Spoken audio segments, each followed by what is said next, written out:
کوفے میں ایک سید زادہ فوت ہو گیا۔ جنازے میں کوفے کے بڑے بڑے لوگ موجود تھے، سب ساتھ چل رہے تھے کہ اچانک جنازہ رک گیا۔ لوگوں نے معلوم کیا تو پتہ چلا کہ اس لڑکی کی ماں بےتاب ہو کر نکل پڑی ہے۔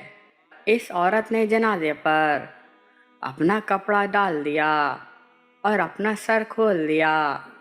عورت شریف خاندان سے تعلق رکھتی تھی۔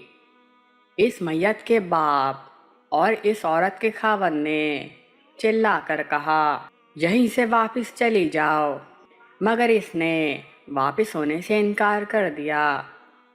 باپ نے قسم کھا لی کہ لوٹ جاؤ ورنہ تجھے طلاق ہے، جبکہ اس عورت نے بھی قسم کھا لی کہ اگر میں نماز جنازہ سے پہلے لوٹوں تو میرے سارے غلام آزاد۔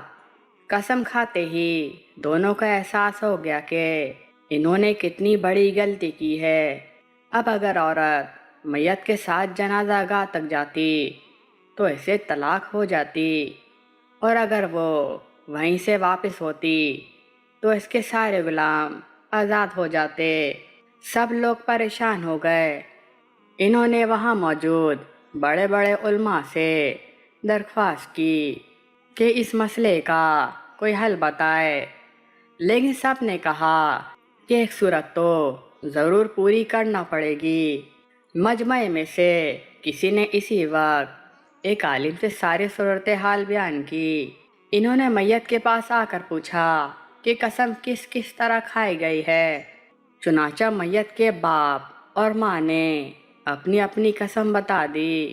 انہوں نے فرمایا کہ میت کو یہیں رکھا رہنے دو اور سب لوگ اسی جگہ پر صفے بنا کر نماز جنازہ پڑھ لو۔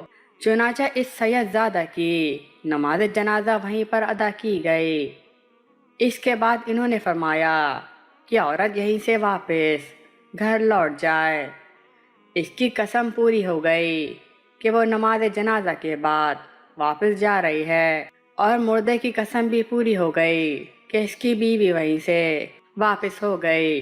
سب لوگ اس ذہانت پر اش کر اٹھے۔ یہ عالم اپنے وقت کے بہت بڑے امام تھے، اور آج دنیا انہیں امام ابو حنیفہ رحمۃ اللہ کے نام سے جانتے ہیں۔